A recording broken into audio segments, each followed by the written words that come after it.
How many of you clap? How many of you know what ChatGPT is?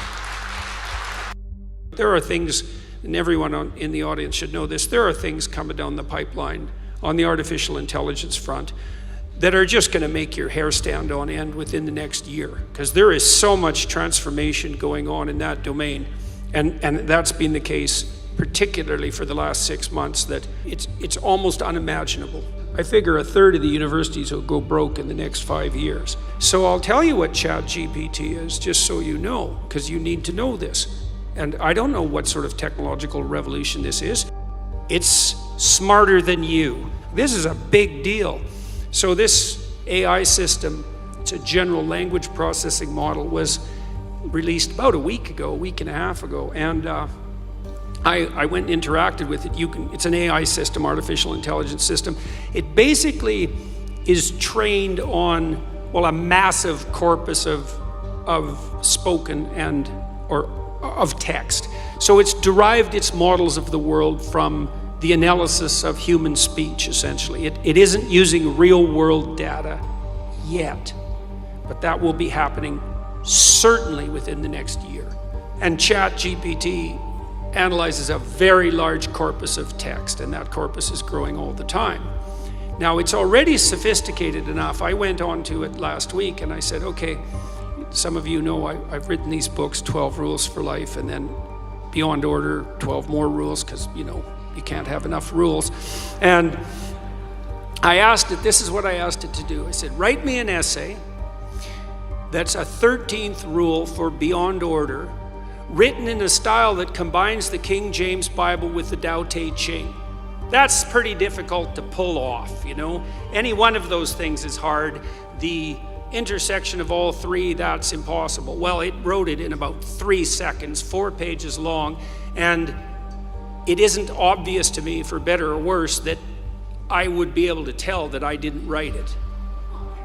Right, and okay, and that's pretty impressive, but the fact that it could do that grammatically perfectly, right, and quite impressive philosophically. I also had it write an essay on the intersection between the Taoist version of ethical morality and the ethics that are outlined in the Sermon on the Mount, which it just nailed, got that dead right, brilliant.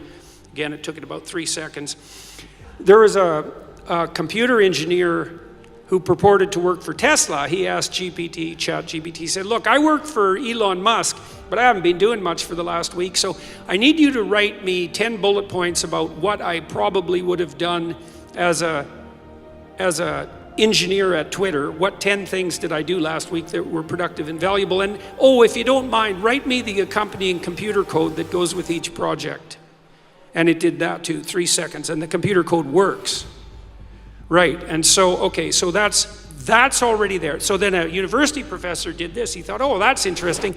Any student will be able to write any essay on any topic with ChatGPT. And someone gave it an SAT, by the way, and it scored about as well as the average student in a well-functioning public university. So that's how smart it is. So that's basically an IQ test. He said, write me an essay, gave it a topic, wrote the essay. He said, now grade it. He said, if we can automate the students, we should be able to automate the professors too. And so it provided a complete, comprehensive analysis of its own essay with grade. It wrote, someone else asked it, write the screenplay and describe the characters for the next $900 million Hollywood blockbuster. It's like, bang, plot, characterizations. Then someone else took the descriptions of the actors and said, generate photorealistic computer images for each actor. And all the AI systems could do that. So I'm going to tell you what's going to happen next. This is going to happen this year. So get ready. Okay, so now we have an AI model that can extract a model of the world from the entire corpus of language. All right, and it's smarter than you. And it's going to be a hell of a lot smarter than you in 2 years. So you can get ready for that too. But it's not that smart yet, because it's just a humanities professor at the moment.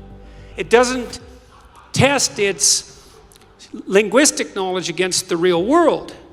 That's what a scientist does, right? You come up with a theory that's linguistically predicated, and then you throw it against the world and see if it sticks. And then the world tells you whether or not your linguistic construction is valid.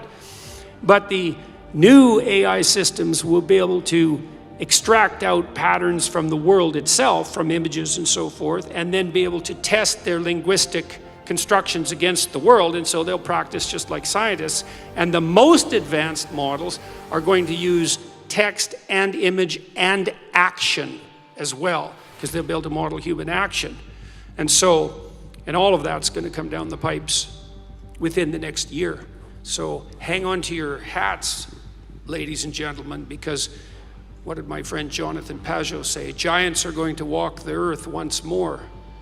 And we're going to live through that. Elon Musk, one of the things he's working on, he thinks that the world will be controlled by whoever produces the most functional AI system the fastest, because there'll be a first mover advantage.